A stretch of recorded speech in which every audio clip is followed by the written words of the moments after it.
Λάγος, μέλος του Ειδικού Συμβουλίου της Νεολαίας Κομμουνιστική Απελευθέρωση, η οποία θα είναι και ομιλήτρια της σημερινής μας εκδήλωσης. Στο χώρο υπάρχει ένα τραπεζάκι με υλικά των οργανώσεών μας, τον οποίο μπορείτε να παρακολουθείτε. Θα ξεκινήσει την εκδήλωση και τη συζήτηση ο Αλέξανδρος Ράψου. Καλησπέρα και από μένα. Ακούγομαι. Ωραία, πείτε μου.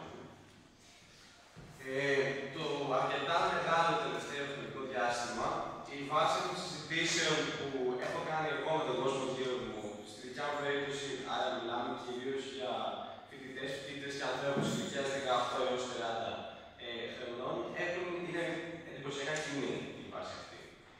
Πόλεμος, πανδημία, αν κάνω μια μικρή αναδρομή προς τα πίσω σε κάποια συζήτηση, κι άλλος πόλεμος, γενοκτονία, περιβαλλοντική καταστροφή, φτώχεια, νέο νομοσχέδιο που εντείνει την εκμετάλλευση της εργασίας, νέο νομοσχέδιο εκπαιδευτικό, λέμε, πολλά περιστατικά που εκφράζουν φιλετικές και λοιπές καταπιέσεις και ανισότητες και φυσικά τώρα τελευταία ιδίως πολύ αυξημένη καταστολή.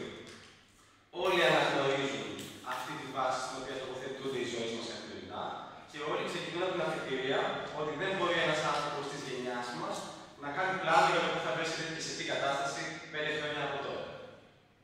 Και είναι η κατάσταση τέτοια που επιβάλλει διεθνώς τελικά, με διακυμάνσεις φυσικά στον τρόπο έκφρασης αλλά και με μεγάλες ομοιότητες, αυτή την πραγματικότητα. Ο χαοτικός και πολυεπίπεδος τρόπος με τον οποίο ο ελευθερικός καπιταλισμός επιδιώκει σήμερα να ξεπεράσει την κοινωνική κρίση, τον κάνει εκρηκτικό, απρόβλεπτο και πρωτοφανώς επικίνδυνο για την ανθρωπότητα και τη ζωή στον πλανήτη. Αυτή η παραδοχή ή μάλλον παρατήρηση ή διαπίστωση, αν θέλετε, είναι και η μόνη που μπορεί να συνδέσει όλες αυτές τις δυστοπικές εικόνες και να τις ενοποιήσει σε μια ερμηνεία της σύγχρονης πραγματικότητας που πραγματικά να βγάζει νόημα και όχι μόνο αυτό, αλλά να αναδεικνύει και το βασικό ερώτημα στο οποίο καλούμαστε όλοι και πρώτα οι κύριοι κομμουνιστικές και επαναστατικές δυνάμεις να απαντήσουμε, προσδιορίζοντας το ρόλο και τα καθήκοντα της εποχής. Υπάρχουν τελικά δυνατότητες, έτσι ώστε πέρα από την αναγνώριση της κατάστασης να κινητοποιηθούμε με στόχο την αλλαγή της. Ζήτημα πρώτο, το οποίο θα θέσω στην συζήτηση. Υπάρχει πράγματι κίνηση. Σε πολλές χώρες του πλανήτη ξεφυτούν αιστείες φωτιάς. Αν και κάθε περίπτωση διαφέρει σημαντικά από την άλλη και παρουσιάζει μια σχετική αυτοτέλεια, μια κίνηση δισταμένη είναι ο πρωταγωνιστικός ρόλος της νέας γενιάς. Στο Νεπάλ, τον φετινό Σεπτέμβριο, χιλιάδες νέοι Κινέζοι αντίδρασαν για μέρες με αφορμή στο προσωρινό πλήσιμο 26 πλατφορμών κοινωνικής δικτύωσης. Το βασικό αίτημα αναστολής της απόφασης συνοδεύτηκε από ένα ευρύτερο πλαίσιο κατά της διαφθοράς. Η κυβέρνηση αναγκάστηκε να ανακαλέσει την απόφαση της εκεί, όταν ξέχασαν δύο επεισόδια με τουλάχιστον 19 νεκρούς και οι διαδηλωτές έβαλαν φωτιά σε κυβερνητικά κτίρια. Στο Μαρόκο, μια χώρα που δεν χαρακτηρίζεται από συχνές και έντονες πολιτικές αναταράξεις, οι κατασπατάλες χώρων για το Μουντιάλ του 2030 έφερε μια γιγάντια κινητοποίηση με καθοριστικό το ρόλο της κίνησης Gen Z 212 από τον Διεθνή Κωδικό Κρίσης συν 212 του Μαρόκου. Οι διαδηλωτές και διαδηλώτριες κατηγόρησαν έντονα την κυβέρνηση για διαφθορά, κακοδιαχείριση των κρατικών δαπανών, διαμαρτυρόμενοι για την υποβάθμιση των κρατικών υπηρεσιών και δομών την ίδια ώρα που πέφτουν πολλά λεφτά για ανέλυξη σταδίων. Θυμίζει την εξέλιξη της φαβέλας στη Βραζιλία του 2013-2014. Στη Μαδαγασκάρη, στο Σρι Λάγκα, στη Μαλαισία, στην Ινδονησία και στο Περού, βλέπουμε κινητοποιήσεις όπου οι επαγγελματιζόμενοι Gen Z οργανώνονται και διεκδικεί. Τα τελευταία χρόνια επανέρχονται επίμονα στην επικαιρότητα οι εικόνες από χώρες κυρίως της Αφρικής, Ασίας και Λατινικής Αμερικής, που ουσίονται υπό το βάρος αυτών των κινητοποιήσεων, κυρίως στελεχωμένων από διαδηλωτές και διαδηλώτριες κάτω των 25 ετών. Από τη Σρι Λάγκα του 2022 και την καμένη πρωθυπουργική κατοικία μέχρι το Νεπάλ, οι εξελισσιακοί αγώνες και αυτού του τύπου εμφανίσεις της αποκαλούμενης γενιάς αυτής φαίνεται να αποτελούν σημείο των καιρών μας. Ας προσθέσουμε σε αυτά τις φοιτητικές κινητοποιήσεις στη Σερβία μετά το έτοιμο στον Νόβισαντ που έξανε τον Πρωθυπουργό, αλλά και εγχώρια την τεράστια συμμετοχή της νεολαίας στις κινητοποιήσεις στα Τέμπη και το αντίστοιχο έγκλημα, το κίνημα ενάντια στα ιδιωτικά πανεπιστήμια πριν 2 χρόνια ή τέλος το πρωτοφανές κίνημα αλληλεγγύης στο Παλαιστινιακό λαό που έχει διεθνώς ξεσπάσει με τις μεγαλειώδεις στιγμές του ελευθεριστική σημασία και συμμετοχή που έχει σε αυτό η νεολαία. Άρα κίνηση σίγουρα υπάρχει και μάλιστα καθοριστικό ρόλο σε αυτή παίζει η νέα γενιά. Ζήτημα δεύτερο. Ποιοι είναι οι λόγοι που προξενούν αυτή την κίνηση, ποια είναι τα βασικά χαρακτηριστικά της. Όσο η νεολαία των χωρών παγκοσμίως γράφει στις δικές της σελίδες στην ιστορία και διεκδικεί τον πόλεμο της αλληλεγγύης,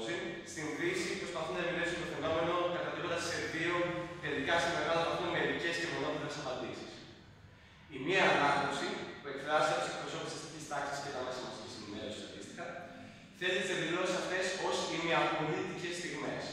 Αγνοείται η πολιτική συγκυρία και ο ρόλος της χρόνης ανισοτιμίας και καταπίεσης, η ένταση της εκμετάλλευσης στις χώρες αυτές. Τελικά η πραγματικότητα παρατηρείται, δηλαδή, στην εικόνα μιας αντίθεσης γενιάς που υπερταξικά παλεύει ενάντια στους μεγάλους. Αυτή η θετική ανάλυση αποκρύπτει την δυναμική του σύγχρονου κινήματος εξεγέρσεως και καταλήγει να θάβει πολύ βαθιά το ταξικό χαρακτήρα του. Δεύτερη ανάλυση. Υπάρχει ερμηνεία προερχόμενη από κίνηματα της αριστεράς που βιάζει την απορρίψη της κινήσης που συντηρούνται εντελώς. Παρόλο που τόσο μεγάλα αυτά τα κινήματα είναι πράγματι επίσης χειραγώγηση και υπόγειες κινήσεις, όπως κατηγορούν τέτοιες συναντήσεις ότι μιλάμε για το δάκτυλο του βαθέου κράτους, του ιδιωτικού καπιταλισμού και ούτω καθεξής, η πραγματικότητα είναι πολύ πιο σύντομη. Η νεολαία έχει βγει στο προσκήνιο και μέσα από αυτό έχει κινηθεί διάφορες τάσεις, άλλες αυθόρμητες με σύμφωνα χαρακτήρες από διάσημες σειρές κτλ. Βλέπετε One Piece, είναι γνωστά τα παραδείγματα και οι εικόνες. Άλλες πιο πρωτοπόρες μαθητικές δομές, όπως οι μαζικοί φορείς μαθητών φοιτητριών που εμφανίστηκαν στο Περού και άλλες εκδραστικές κινήσεις υπάρχουν και αυτές, με επικίνδυνες αναφορές σε σημαντικά σύμβολα του παρελθόντος, όπως είχαμε στην περίπτωση του Νεπάλ. Η υπεραπλοποίηση άρα με δίπολο απολύτικη κίνηση της γενιάς και αντιδραστική και ελεγχόμενη πορεία είναι ιδιαίτερα πρωτόφθαλμη και υποτιμά τελικά τον ίδιο το ρόλο της ταξικά πυλώνας της φιλοσοφίας και νεολαίας στους σημερινούς αγώνες στον κόσμο. Να εντοπίσουμε άρα ξεκάθαρα την κοινή βάση. Σε παγκόσμιο επίπεδο είναι αποδεικμένο πως η γενιά ανθρώπων γεννημένων μετά τα μέσα της δεκαετίας του 90, εμείς δηλαδή, είναι η πρώτη στην ιστορία που ζει χειρότερα από τους γονείς της. Σε Δύση και Ανατολή, η οικονομική και εργασιακή επισφάλεια μαστίζουν την νεολαία. Ενδεικτικά το ποσοστό ανεργίας του πληθυσμού κάτω από 25 στο Μαρόκο που αναφερθήκαμε ανέρχεται στο 1/3. Αν συνυπολογίσει κανείς τη στεγαστική κρίση και το δυσθεώρητο υψηλό κόστος ζωής, καταλαβαίνει βέβαια το μέγεθος του προηγούμενου αυτού. Η δομική κρίση που αντιμετωπίζει και αντιμετωπίζει την ολοκληρωτικό καπιταλισμό της εποχής μας οδηγεί σε όξυνση της εκμετάλλευσης, σε ένταση της επίθεσης στα δικαιώματα των νεολαίας και σε καταστροφή του περιβάλλοντος, σε πολεμική πολιτική και ούτω καθεξής. Δεν θα αναφερθώ παραπάνω, σίγουρα έχει πολλά να πει και ο Σύλλογος του Τάου. Δεν δίνεται κανένα περιθώριο για να σας κάνεις καλύτερα. Όλα αυτά για να εξασφαλιστούν τα κέρδη των λίγων. Στο βωμό άρα μιας πολιτικής με συγκεκριμένες στρατηγικές επιδιώξεις, τις ιδιωτικοποιήσεις, την εμπορευματοποίηση των πάντων και ιδίως των δημόσιων αγαθών, την καθολική υπόταξη του ανθρώπου στις ανάγκες του συστήματος, την σκλήρυνση του κράτους των kommunισμών για να μπορέσει να υπερασπιστεί αυτές τις δραστικές αλλαγές και ούτω καθεξής, θυσιάζονται όλες οι μάσκες περί δημοκρατίας, ελευθερίας, κοινωνικής πολιτικής, ειρήνης και ούτω καθεξής και όλες αυτές οι προφάσεις κατά προσωπία που μέχρι τώρα σε έναν βαθμό διατηρούσε το σύστημα. Και στους βασικούς άξονες της αντίθεσης αυτής δεν διαφωνεί και ούτε θα μπορούσε καμία πλευρά του αστικού πολιτικού συστήματος. Άρα, εν τέλει προσθέτει άλλος ένας κοινός παρονομαστής, δηλαδή η κατάρρευση οποιασδήποτε εμπιστοσύνης στους θεσμούς του αστικού κράτους στην περίοδο κρίσης που διανύουμε. Ζήτημα τρίτο. Μπορεί να πάρει αυτή η κίνηση μια νικηφόρα τροχιά. Μπορούν δηλαδή οι δυνατότητες που συζητάμε, εφόσον υπάρχουν, να γίνουν πραγματικότητα. Η ανάπτυξη των κοινωνικών πληροφοριών και η εξύπνωση της συνείδησης του αυτόνομου που εντοπίζονται σε πολλά από τα παραπάνω παραδείγματα φέρνουν πολύ έντονα στο προσκήνιο την μερική ή οδική πολλές φορές απουσία πολιτικής πρωτοπορίας. Μιας πρωτοπορίας που θα μπορεί να δώσει στρατηγικές απαντήσεις και να αποτρέψει τον σπόρο από τη συστημική πάλης και την αυθόρμητη οργή σε συγκροτημένη και ορθανιστική πολιτική. Γιατί είναι αναγκαία αυτή η πολιτική, γιατί η κίνηση του κόσμου, αναγκαία για να υπάρξει αλλαγή, χρειάζεται να απαντήσει και σε συγκεκριμένα ερωτήματα. Τα ερωτήματα αυτά προκύπτουν από το πολιτικό κοινωνικό ζήτημα που έθεσε η αντίθετη κίνηση εξ αρχής. Ας πάρουμε για παράδειγμα, και θα μιλήσω εδώ με μεγαλύτερη άνεση, για το φοιτητικό κίνημα το οποίο προσπαθούμε να βγάλουμε μπροστά τώρα, αυτή τη στιγμή στην Ελλάδα. Πώς μπορεί να αναμετρηθεί με τεραφές συγκριτικά μέτρα ασφαλείας στο φοιτητικό κίνημα? Πρέπει να περιγράψει έναν δρόμο και μια πρόταση και να την καταθέσει, ώστε να μπλοκαριστεί η επίθεση που δεν έχει την ουσία στα πανεπιστήμια. Να αναδρέψει άρα τους νόμους που του επιτρέπουν, την κυβέρνηση που νομοθετεί και υλοποιεί τους νόμους αυτούς. Πρέπει να οργανωθεί και να αποφασίσει και διεκδικήσει όλος ο αγωνιζόμενος κόσμος την παιδεία που έχει ανάγκη σήμερα η κοινωνία, αλλά και τη δυνατότητα να αποκτήσει ένα εργασιακό μέλλον που αξίζει, να στρέψει την έρευνα της ανάγκης της πλειοψηφίας και ούτω καθεξής. Να το κάνει αυτό λαμβάνοντας μέτρα ενάντια στον εφοπλισμό και την καταστολή, που συντεταγμένο τη γίνει το κράτος στην Ελλάδα. Σε αυτόν τον δρόμο για να το κάνει, χρειάζεται να πάει κόντρα στις κατευθύνσεις κεφαλαίου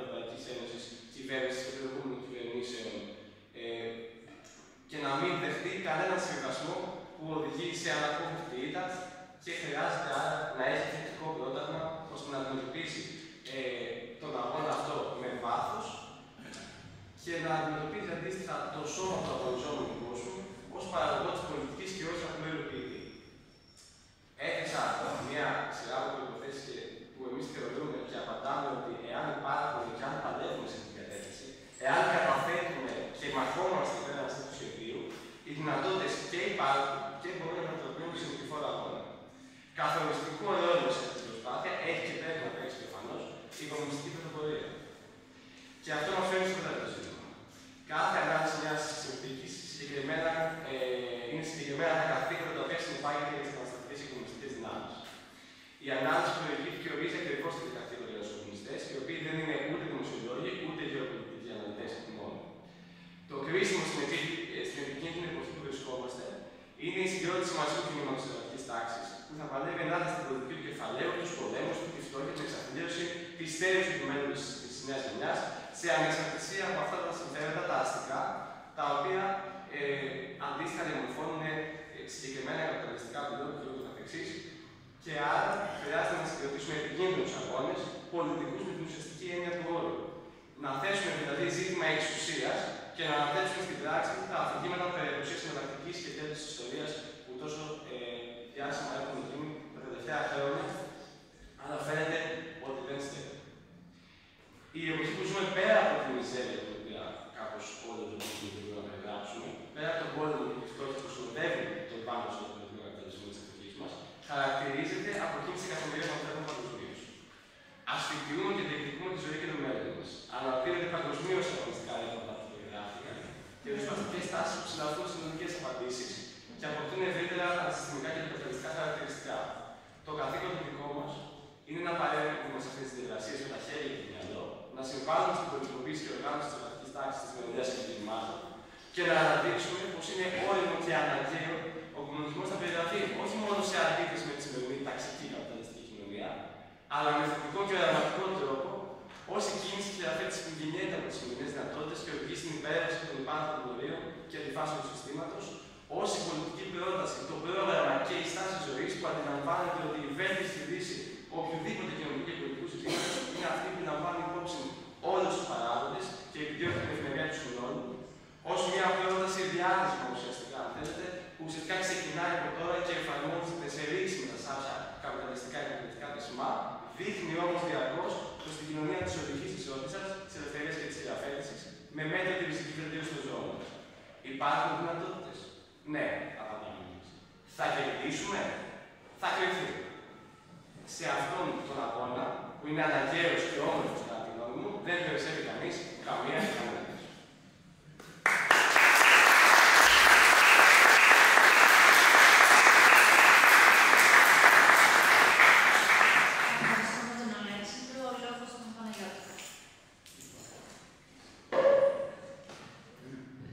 Καλησπέρα λοιπόν από μένα, σε όλες και όλους. Πριν απ' όλα, καταλαβαίνουμε όλοι ότι πρέπει να διαβάσουμε σωστά την εποχή μας. Πριν αρχίσουμε να απαντάμε, τι να κάνουμε και πώς να χτίσουμε το εμείς, που είναι το τίτλος της εκδήλωσης.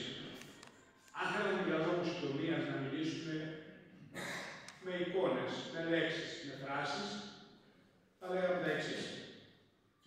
Κοινωνική οργή και θυμός. Για ακρίβεια, νίκια, κρατικό έτοιμο των γεγών, πάυση του ΠΚΠ, αλλά οργή και για το πολιτικό δούλεμα που πέφτει καθημερινά. Μισθός. Όσοι δουλεύουν, το ψάχνουν τους 15 του μήνα και μετά.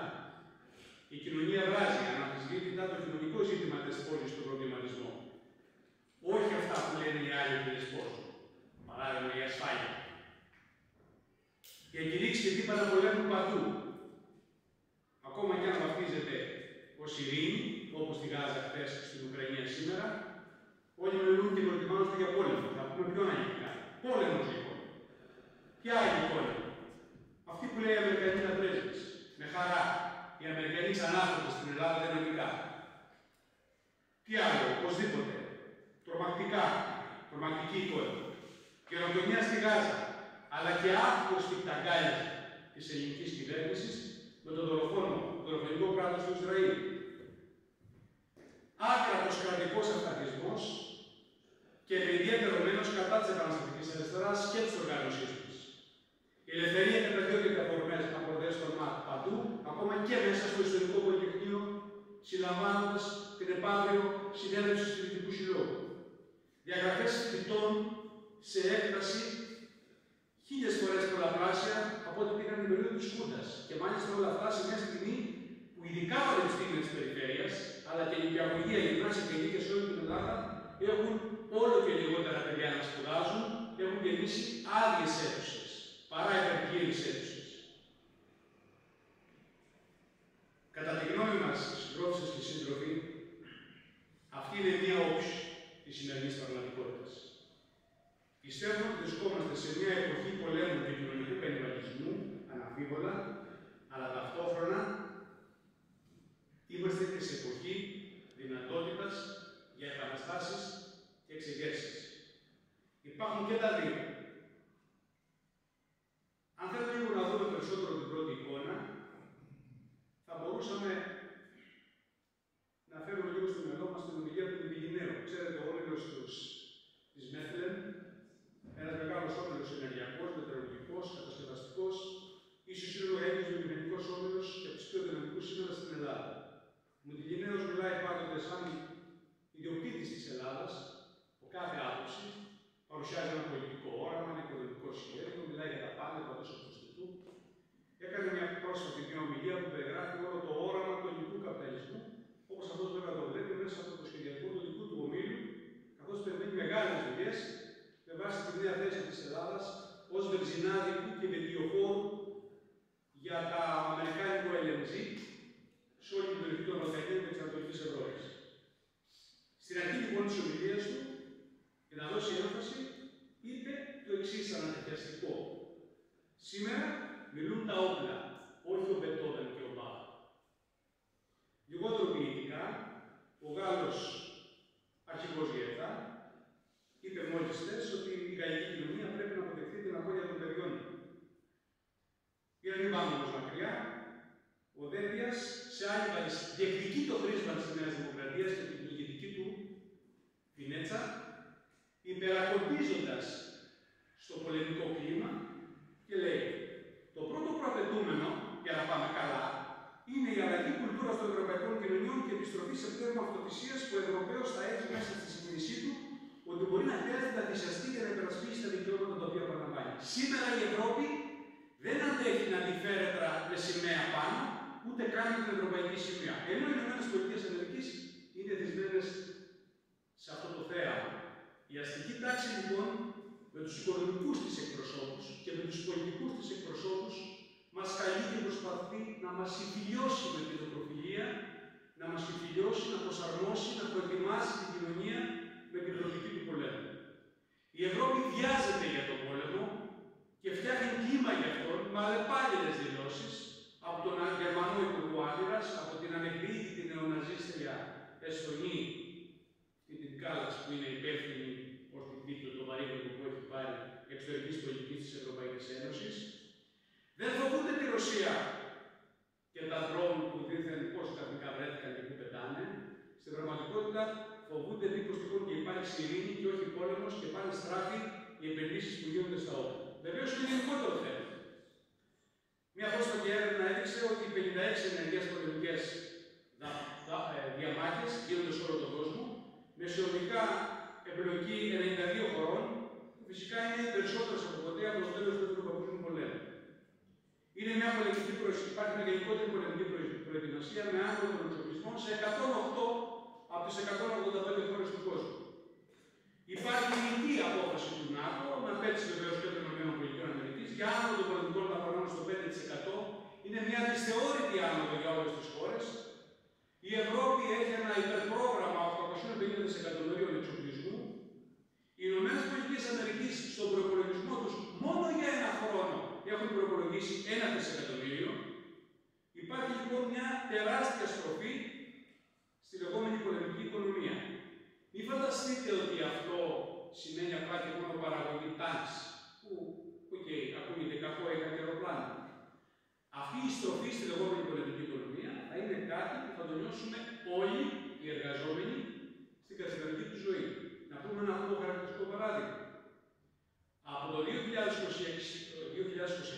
και μετά, δηλαδή στον επόμενο κύκλο της πενταετίας της κοινής αγροτικής πολιτικής, το 20% του πακέτου της κοινής αγροτικής πολιτικής θα μετακινηθεί από την κοινή αγροτική πολιτική στην πολεμική οικονομία.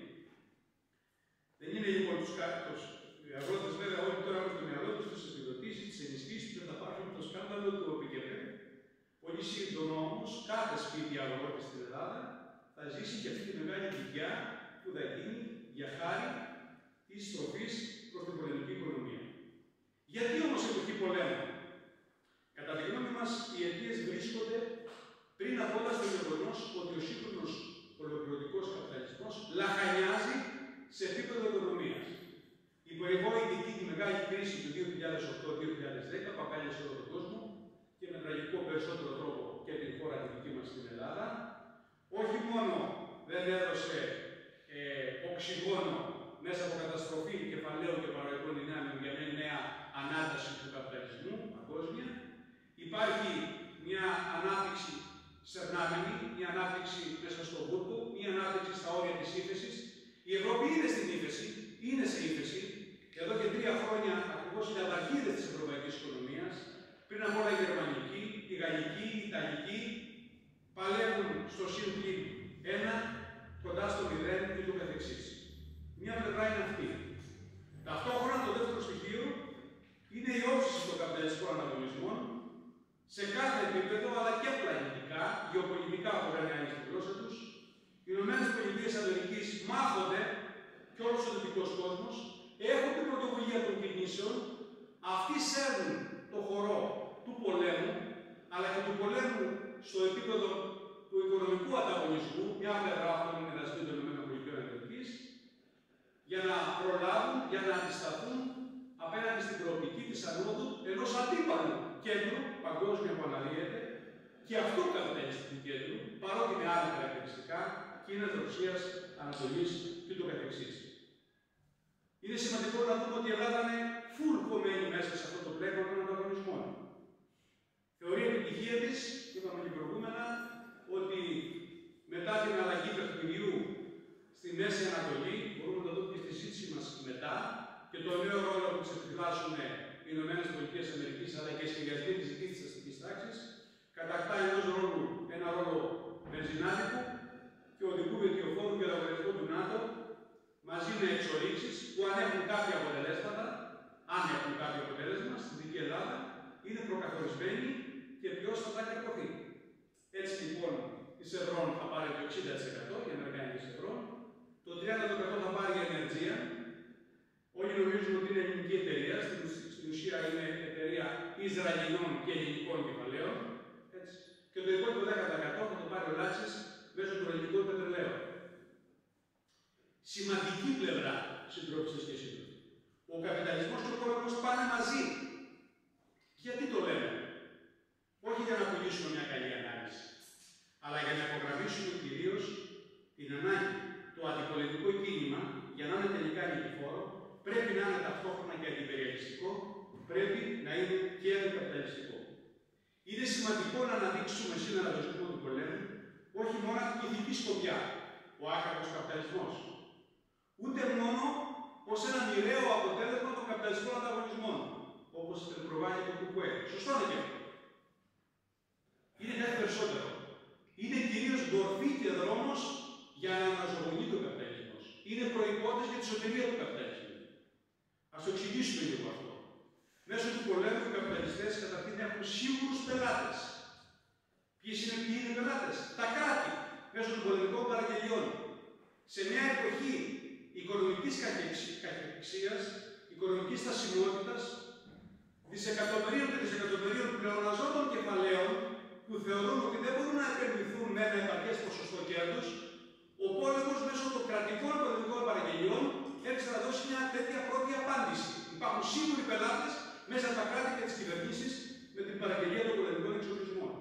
Δεύτερον, η διεξαγωγή του ίδιου του πολέμου εξασφαλίζει αυτό που είναι ζητούμενο σε κάθε καπιταλιστική κρίση χωρίς πάντα να επιτυχάνεται. Δηλαδή καταστροφή παραγωγικών δυνάμεων. Ακούγεται δυστοπικό και έτσι είναι. Ο καπιταλισμός για να αναζωογονείται κάθε φορά πρέπει να καταστρέφει το προηγούμενο επίπεδο ανάπτυξής του. Και πάνω στην καταστροφή που έχει προκαλέσει να συγκροτήσει ένα καινούριο πεδίο κερδοφορίας. Και ο πόλεμος είναι μια καλή λύση πάνω σε αυτό. Δέστε πως πέφτουν όλοι σαν κοράκια για τη λεγόμενη ανασυγκρότηση της Γάζας και τη λεγόμενη ανασυγκρότηση της Ουκρανίας, όπου αντιμετωπίζουν τα ίδια του πολέμου, μετά από κάθε πολεμική καταστροφή, σαν μια τεράστια οικονομική ευκαιρία. Σε μια τέτοια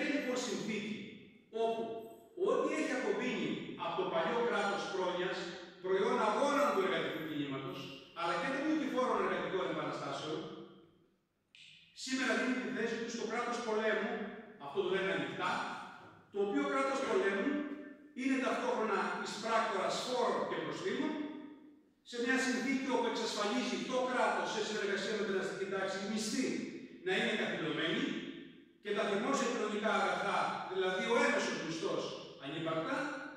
Σε μια τέτοια συνθήκη λοιπόν είναι λογικό η παλιά συνένεση να καίγεται, ο κόσμος δεν βλέπει πουθενά να τον περιέχει η κοινωνικο-οικονομική κατάσταση και να έχει μια ζωή στοιχειωδώς σύμφωνα με τις δικές του ανάγκες. Η παλιά συνένεση καίγεται και γι' αυτό είναι άκρως απαραίτητη η καταφυγή όλο και περισσότερο στον αυταρχισμό, στην υπεριστολή των λαϊκών και εργατικών ελευθεριών. Μορφή αυτής της στροφής στην καταστολή των λαϊκών ελευθεριών, όχι αποκλειστική, είναι και η τάση εδώ της ακροδεξιάς. Υπάρχει ένα ακόμη στοιχείο για να κλείσει όλη αυτή η εικόνα. Η στροφή προς τον πόλεμο χρειάζεται αντιπολεμιστές. Χρειάζεται ανθρώπους, ειδικά νέους, πρόθυμους, όχι μόνο να σκοτώσουν, αλλά και να σκοτωθούν. Χρειάζεται να έχει φτιαχτεί η εικόνα του εχθρού. Γι' αυτό και υπάρχει όλη αυτή η ιστερία, η φοβία, διαφόρων είδων φοβίες.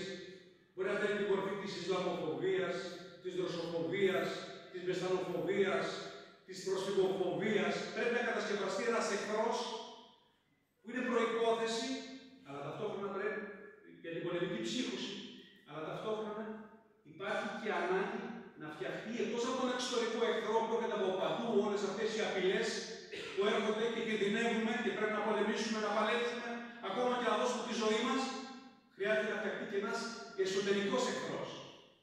Δηλαδή να εντοπιστούν όλα εκείνα τα στοιχεία που υπονομεύουν την έννοια του ενιαίου λαού, του ενιαίου έθνους, μέσα στο δικό μας το εσωτερικό και ίσως αυτός ο εχθρός, ο εσωτερικός εχθρός, να πεταχθεί με την μεγαλύτερη δυνατή, ας πούμε, μανία. Ακριβώς αυτό είναι το υπόστρωμα που θρέφει όχι απλά την ακροδεξιά, αλλά αυτή την υπερδραστική στροφή σε βάρος κάθε είδους λαϊκών ελευθεριών, που φτιάχνει το μίσος απέναντι σε κάθε συλλογικότητα, το μίσος απέναντι στο Φοιτητικό Σύλλογο, το μίσος απέναντι στο Συνδικάτο, το μίσος απέναντι σε κάθε συλλογικότητα. Και μαζί με αυτό, για να μπορέσει να πλεχθούν και αυτοί ήδη η κατασκευή και του εξωτερικού εχθρού αλλά και του εσωτερικού εχθρού, θα επιστρατευτούν όλες οι παραδοσιακές υπερσυντηρητικές κοινωνικές φαντασιώσεις. Και εδώ η Αμερική του Τραμπ έχει να μας πει πολλά, δεν στέκομαι περισσότερο σε αυτό. Να λοιπόν πώς δίνονται όλα τα πράγματα μεταξύ μας. Βεβαίως, εμείς από τη μεριά μας δεν πρέπει να ξεχνάμε ότι η υπεριαλιστική πόλεμη, η πόλεμη του κεφαλαίου, αλλά και τα 13 ώρα και η φτώχεια, πολύ συχνά έχουν τον σιαμαίο αδελφό τους. Δηλαδή τα επαναστατικά γεγονότα. Μην ξεχνάμε ότι όταν σταμάτησαν οι πόλεμοι, σταμάτησαν από την επαναστατική απειλή ή και από τις ίδιες τις επαναστατικές ή και από τις ίδιες τις επαναστάσεις. Κλασικό πόλεμο, παράδειγμα, ο πρώτος παγκόσμιος πόλεμος με τη Γερμανική Επανάσταση, αν δεν νίκησε, και πολύ περισσότερο με την Ρωσική Επανάσταση που νίκησε. Είμαστε λοιπόν, πιστεύουμε εμείς, και σε μια εποχή εξεγέρσεων και κινημάτων. Οφείλουμε όμως να εκτιμήσουμε, έδωσε ορισμένα στοιχεία ο σύντροφος προηγούμενα, κάποια περιγραφή σε κάποια πράγματα που βλέπουμε δεξιά-αριστερά. Αν θέλουμε να είμαστε πιο ακριβείς, ωστόσο, πρέπει να εκτιμήσουμε με ψυχραιμία και κριτικό μάτι πως οι εξεγέρσεις αυτές φέρουν τα χαρακτηριστικά των συσχετισμών της εποχής μας και οπωσδήποτε σηματοδεύονται από το μεγάλο έλλειμμα ενός ισχυρού διεθνούς επαναστατικού εργατικού κινήματος και μιας αντικαπιταλιστικής και σίγουρα κομμουνιστικής αριστεράς που να μπορεί να εμπνεύσει το πρόγραμμα και άμεσο και στρατηγικό για την ανατροπή του καπιταλισμού. Δεν το έχουμε αυτό. Έτσι, παρά τις μεγάλες τους συνέργειες, αυτά τα εξαιρετικά γεγονότα συχνά μένουν στα μισά του δρόμου, διεκδικώντας να φύγει η μία ή άλλη κυβέρνηση, να αλλάξει κάποια συνθήκη, ένας νόμος, χωρίς να μπαίνουν πάντα στόχοι ανατροπής του πλαισίου, του συστήματος, της εξουσίας και ούτω καθεξής. Δεν το λέμε αυτό από διαθέσεις υψηλού κριτικής, ούτε ως άλοθη μη συμμετοχής. Σε όλα αυτά τα μισά μέσα είμαστε και πρέπει να είμαστε μέσα. Αλλά το λέμε για να υπογραμμίσουμε τα δικά μας καθήκοντα και τις απαιτήσεις που υπάρχουν. Πολλοί λένε πως τα πράγματα πάνε δεξιά, φουλ δεξιά. Δεν είναι έτσι. Στην πραγματικότητα ζούμε μια εποχή κοινωνικής και πολιτικής πόλωσης, όπου οι αντιθέσεις οξύνονται και απογειώνονται, φτάνουν στα άκρα, ζούμε μια νέα εποχή των άκρων.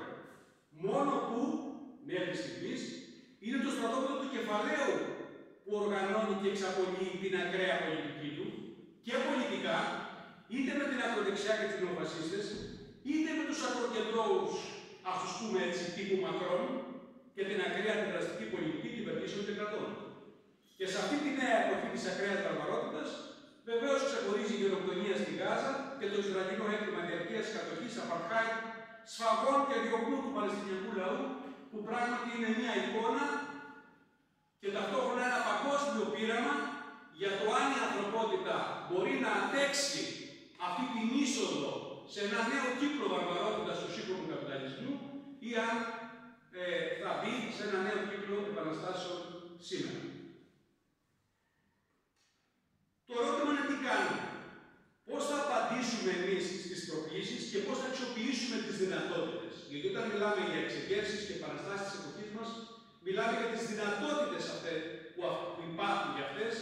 Πρέπει να μιλάμε από τη σκοπιά των πολιτικών προϋποθέσεων που πρέπει να διεκδικήσουμε, ώστε αυτές οι δυνατότητες να υλοποιηθούν σε πραγματικότητες. Με ποια αριστερά λοιπόν στην εποχή των άκρων, στην εποχή του πολέμου, των εξεγέρσεων και των επαναστάσεων. Εδώ τρία σημεία. Ας ξεκινήσουμε με τα βασικά. Πριν από όλα θέλουμε μια αριστερά που να μιλάει για επανάσταση, ρητά, καθαρά. Για ανατροπή του καπιταλισμού, για σοσιαλισμό και κομμουνιστική απελευθέρωση, για εργατική εξουσία και εργατική δημοκρατία. Φυσικά με σύγχρονο τρόπο, με νέες επεξεργασίες, με σύγχρονο κομμουνιστικό πρόγραμμα, που δεν θα μένει ούτε στον εξυγχρονισμό καλοπισμό του υπαρκτού καπιταλισμού, δημοκρατικό καπιταλισμό του Νίκο Τσίπρας, ούτε στην αναπαλαίωση του υπαρκτού σοσιαλισμού. Μια αριστερά που θα θέτει στόχο να ανατρέψει και να σκοτώσει αυτό το βάρβαρο σύστημα, πριν αυτό μας σκοτώσει στον πόλεμο, στην υποβάθμιση της ζωής, στην περιβαλλοντική κρίση και το καθεξής. Απέναντι στην αστική αδιαλαξία, η απάντηση δεν μπορεί να είναι η διαχείριση. Πρέπει να είναι η ανατροπή του καπιταλισμού. Άρα θέλουμε μια αριστερά που ναι, να βάζει θέμα εξουσίας και άλλου κοινωνικού συστήματος, χωρίς ιδιωτική ιδιοκτησία, δεν φτάνει μόνο αυτό, αλλά είναι κεντρικό, αλλά και να αναγνωρίζει τη δυνατότητα γι' αυτό στη σύγχρονη πολυσύνθετη εργατική τάξη. Γιατί θέτουμε αυτό το ζήτημα. Όχι για να κάνουμε επανάσταση σήμερα ή αύριο, όπως μας χειρονεύονται, όσοι την φοβούνται και την αντεύχονται. Αλλά για να γίνει. Εάν δεν είναι θέση σήμερα, δεν θα γίνει ποτέ. Δεν έρχεται από μόνη της ιστορία και η επανάσταση, ούτε αρκεί να περιμένεις εσύ έτοιμος στο ραντεβού για να σε συναντήσει, όπως ρητά λέει το κουκουέ στις θέσεις σου. Πρέπει να πάρουμε μέτρα και εμείς. Και αυτά τα μέτρα, αυτά τα καθήκοντα, είναι άλλης κλίμακας. Και μόνο να σκεφτούμε πως ο Τραμπ ανακοίνωσε εβδομάδα κατά του κομμουνισμού στη ΣΥΠΑ, δείχνει πόσο φοβούνται τη στρατηγική αντιπαράθεση που μπορεί να προβάλλει ένα αντίπαλο δέος στον καπιταλισμό. Δεν θέτουμε το ζήτημα της επαναστατικής και νέας κομμουνιστικής προοπτικής από άποψη βιασύνης ή μια γενική ασυλλόγησης λογικής, τα θέλουμε όλα και τώρα, νεανικής τρέλας, ας το πούμε, αλλά διότι έχουμε επίγνωση ότι χωρίς επαναστατική απειλή δεν μπορεί να καταφέρει πολλά πράγματα. Έχει να κάνει με την εκτίμησή μας σύγχρονη για την εποχή.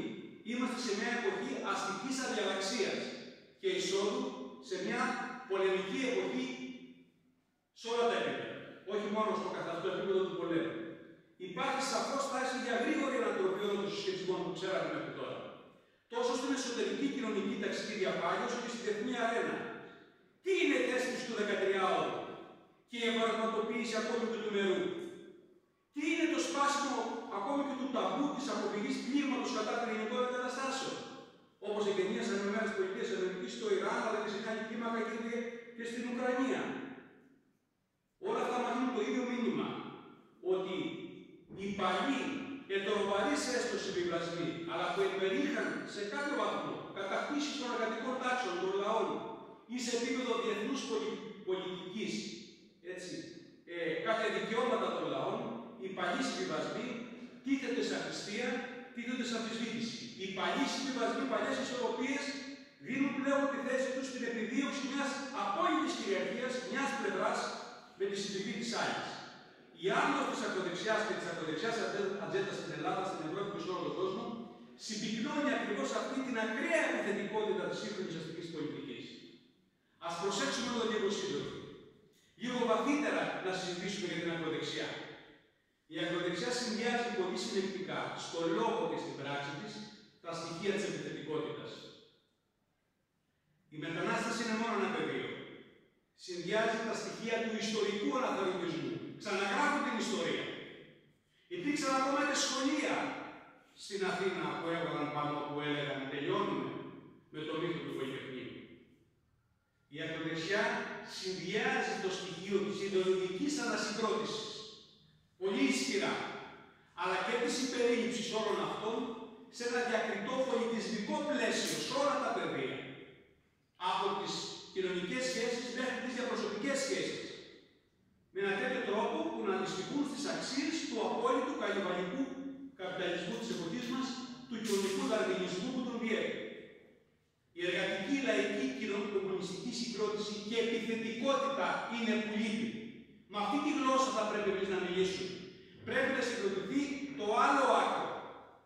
Το άλλο άκρο, η επιθετικότητα σε όλα τα πεδία και του πολιτικού προγράμματος και της ιδεολογικής ανασυγκρότησης και των αξιών και του συλλογικού πολιτισμικού προτύπου της εργατικής πολιτικής, της εργατικής τάξης, των καταπιεζομένων σε κάθε χώρα αλλά και των εθνέτριους μέτρων. Από αυτή λοιπόν τη σκοπιά και με αυτόν τον ορίζοντα προσπαθούμε σαν κομμουνιστική απελευθέρωση να θέσουμε τα ζητούμενα και τις παραμέτρους που περιγράφουν τι σημαίνει σήμερα να ξαναπροσπαθήσουμε να στήσουμε στα πόδια της, με τα πόδια κάτω και το κεφάλι πάνω και όχι αντίστροφα, μια σύγχρονη επαναστατική κομμουνιστική στρατηγική, να την αντιπαρατάξουμε απέναντι στην αστική επιθετικότητα και να μην σταθούμε απέναντι σε αυτή την επιθετικότητα μόνο με άμυνα. Παίζοντας με άμυνα, μόνο είναι σίγουρο ότι θα χάσεις. Και αυτό συμβαίνει σήμερα, όσο τη μάχη απέναντι σε αυτή την αστική επιθετικότητα τη δίνει η σημερινή ψηφοδεής διακριστική αριστερά όλων των εκδοχών, είτε στην κλασική σοσιαλδημοκρατική εκδοχή της, είτε στην εκδοχή του ρεφορμιστικού κομμουνισμού κ.ο.κ. Δεύτερο στοιχείο, δεύτερος άξονας της δικής μας απάντησης. Όσο σημαντικό και αν είναι ένα σύγχρονο κομμουνιστικό πρόγραμμα, από μόνο του δεν φτάνει. Το ερώτημα είναι πώς φέρνεις κοντά τα επαναστατικά γεγονότα. Δεν υπάρχει επαναστατική στρατηγική, εάν δεν υπάρχει επαναστατική τακτική που απαντάει σε αυτό το ερώτημα.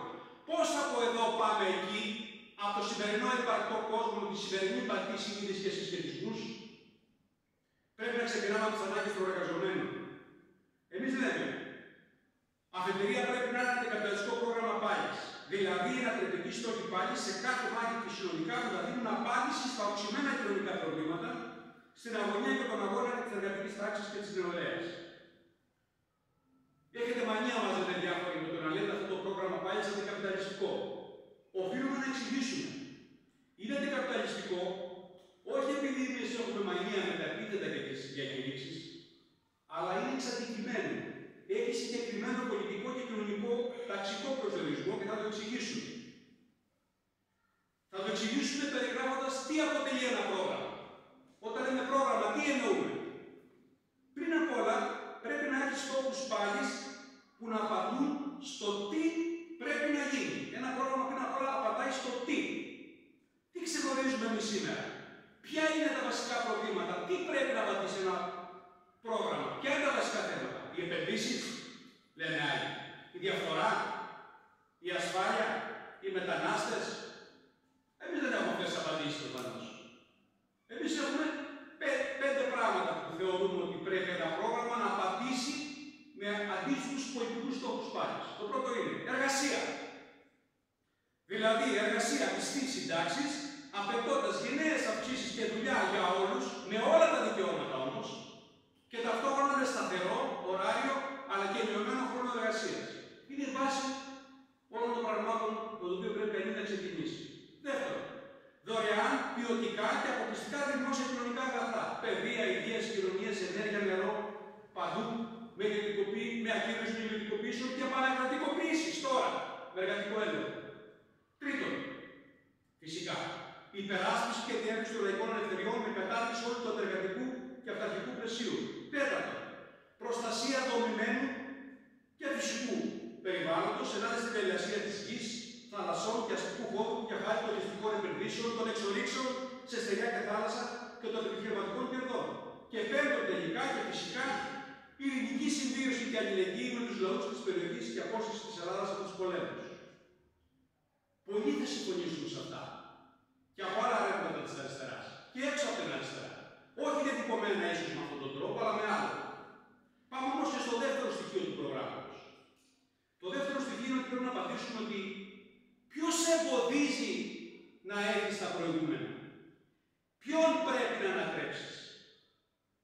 Το πρόγραμμα, για να μην είναι αφηρημένο, αλλά πολιτικά συγκεκριμένο στην Ελλάδα του σήμερα, δηλαδή στην ελληνική πραγματικότητα της διαρκούς καπιταλιστικής επέλασης, των συγκεκριμένων ασφυκτικών δεσμών που έχει στο πλαίσιο της Ευρωπαϊκής Ένωσης και του ΝΑΤΟ, οφείλει να θέτει ταυτόχρονα τις πολιτικές προϋποθέσεις επίτευξής του και αυτό είναι που του προσδίδει αντικαπιταλιστικό, αντιπεριαλιστικό και ανατρεπτικό χαρακτήρα. Και εδώ γινόμαστε πάλι συγκεκριμένοι. Και λέμε, ζήτημα πρώτο.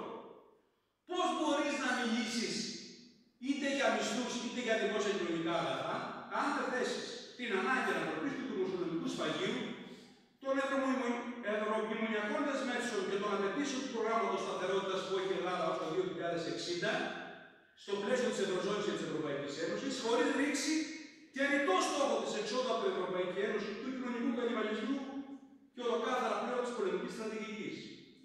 Να ένα πρώτο αγωνάρι των πολιτικών προϋποθέσεων που είναι ένα στοιχείο του προγράμματος. Δεύτερον, πώς μπορείς να μιλήσεις για βελτίωση των μισθών και της κοινωνικής ζωής, αν δεν υπάρχει πλήγμα στη μεγάλη καπιταλιστική ιδιοκτησία και συντοσία. Και το πλήγμα αυτό είναι συγκεκριμένο. Αυτό σημαίνει ότι πρέπει με εθνικοποιήσεις να πλονίσεις την καπιταλιστική ιδιοκτησία, με μισθούς να ανατρέψεις με αύξηση μισθών, να ανατρέψεις τη σχέση κερδών μισθών, με βαριά φορολογία του κεφαλαίου να ανατρέψεις το καθεστώς της ατέλειωτης κερδοσκοπίας ή τουλάχιστον να του προκαλέσεις πολύ σημαντικά πλήγματα. Δεν μπορεί να υπάρχει καμία ικανοποίηση ζωτικών ετοιμάτων κοινωνικών που θέσαμε προηγούμενα, εάν δεν έχεις ταυτόχρονα τέτοιο. Αυτό είναι ένας στόχος που είναι ακόμα πιο πολιτικός. Τρίτον, δεν μπορεί να υπάρξει εύκολα χώρος για παιδεία, υγεία και άλλα δημόσια αγαθά, εάν δεν υπάρχει ανατροπή των εξοπλιστικών πολιτικών προγραμμάτων, γενικότερα ανατροπή της πολιτικής εμπλοκής της Ελλάδας.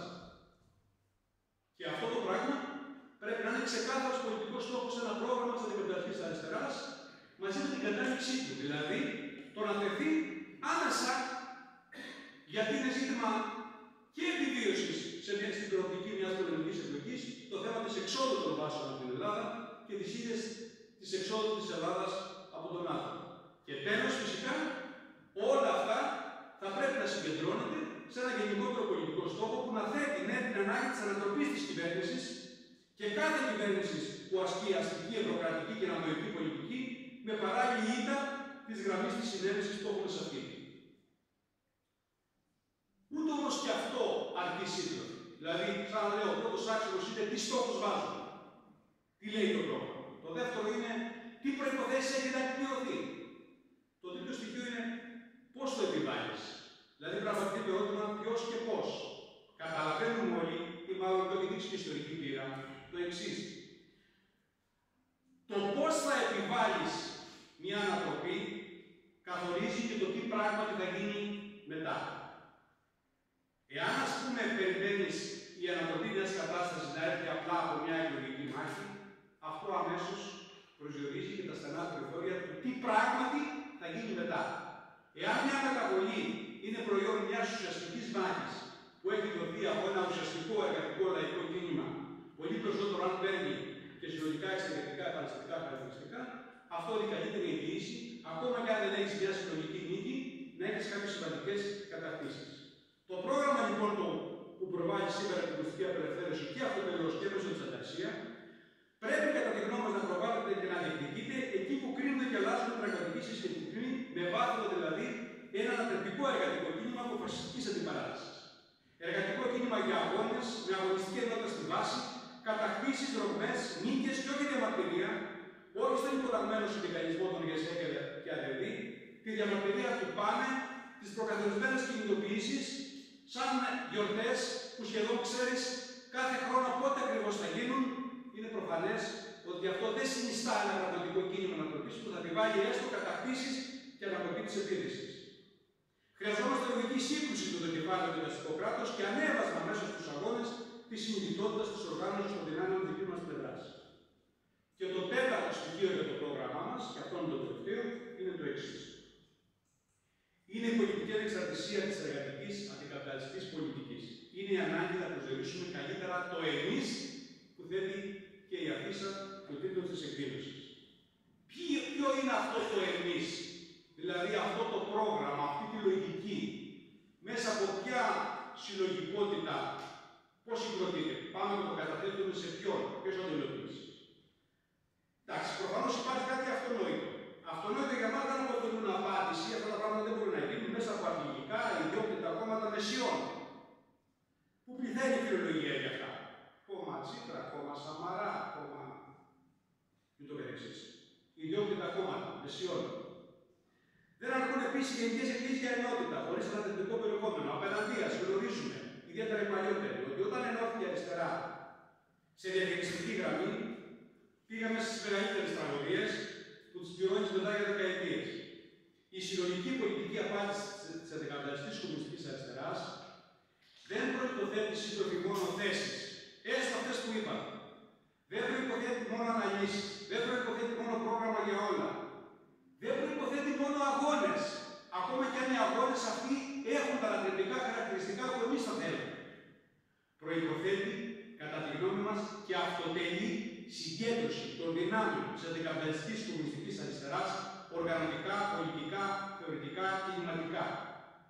Η συγκέντρωση αυτή συνιστά μια πρόταση ενότητας και συγκρότησης του αντικαπιταλιστικού πολιτικού μετώπου, αγωνιστών, ρευμάτων και πολιτικών οργανώσεων που βλέπουν αυτή την κατεύθυνση, ακόμα και αν υπάρχουν διαφορές. Βεβαίως, θέτει αντικειμενικά και κάποιο ζήτημα οριοθέτησης. Με κάποιους πας και με κάποιους λες ότι δεν πρέπει να πας. Δεν σε βοηθάει να πας. Δεν είναι χρήσιμο, δεν είναι ωφέλιμο να πας. Ζήτημα οριοθέτησης με άλλα ρεύματα και πολιτικές απαντήσεις. Δεν πρόκειται για οργανωτική περιχαράκωση, αλλά μια πολιτική θέση απόρριψη της συνεργασίας με πολιτικά ρεύματα τα οποία κινούνται στα όρια της αστικής πολιτικής ή της πολιτικής Ευρωπαϊκής Ένωσης ή φτάνουν στα μισά του δρόμου. Οπωσδήποτε διεκδικούμε πολιτική ταξική ανεξαρτησία από όλες τις πτέρυγες της αστικής πολιτικής και των συμφερόντων της, τόσο στο εσωτερικό της χώρας όσο και στο επίπεδο διεθνών καπιταλιστικών μπλοκων. Λέμε όχι στις συνεργασίες με τα ρεύματα που ψάχνουν ύπους ευρωκενησιανισμούς ή παλιά μονοπάτια τύπου ΣΥΡΙΖΑ. Βλέπετε τι γίνεται σε όλους αυτούς τους αστερισμούς των μετασύριζα κομμάτων και συμμαχιών που συγκροτούνται. Δεν έχουν τα να απαντήσουν απολύτως τίποτα. Δεν απαντούν κατά τη γνώμη μας στα αριστερά αναχώματα όπως του ΚΚΕ, που είναι διαρκές κομματικό συμμετών με μόνιμο επιπίθιο ενίσχυση του κόμματος τελεία. Ενώ την ίδια στιγμή φοβούνται μήπως διαταράξουν τη σταθερότητα του συστήματος. Κατά τη γνώμη μας, πρέπει σήμερα εμείς να προβάλλουμε ακόμα με περισσότερο καθαρό τρόπο και αποφασιστικότητα μια πρόταση ενότητας και συγκρότησης ενός αντικαπιταλιστικού πολιτικού μετώπου που απαιτεί η εποχή μας με συμμετοχή αγωνιστών, ρευμάτων και πολιτικών οργανώσεων. Η αντικαπιταλιστική αριστερά πρέπει να σταθεί στο ύψος των περιστάσεων και της αξιοποίησης των δυνατοτήτων. Διότι η ζωή παντού μας λέει ότι υπάρχουν δυνατότητες. Δεν θα εκλογεί στη Νέα Υόρκη. Μας λέει κάτι άλλο όμως. Ότι δυστυχώς οι δυνατότητες ξοδεύονται όταν κατατίθενται σε άλλα πολιτικά σχέδια. Στις ΗΠΑ, για παράδειγμα, όλα αυτά τα ωραία πράγματα που θα μπορούσαμε να πει κανένας για τις δυνατότητες που κατατίθενται στα πλαίσια του Δημοκρατικού Κόμματος. Δηλαδή, του Δημοκρατικού Κόμματος.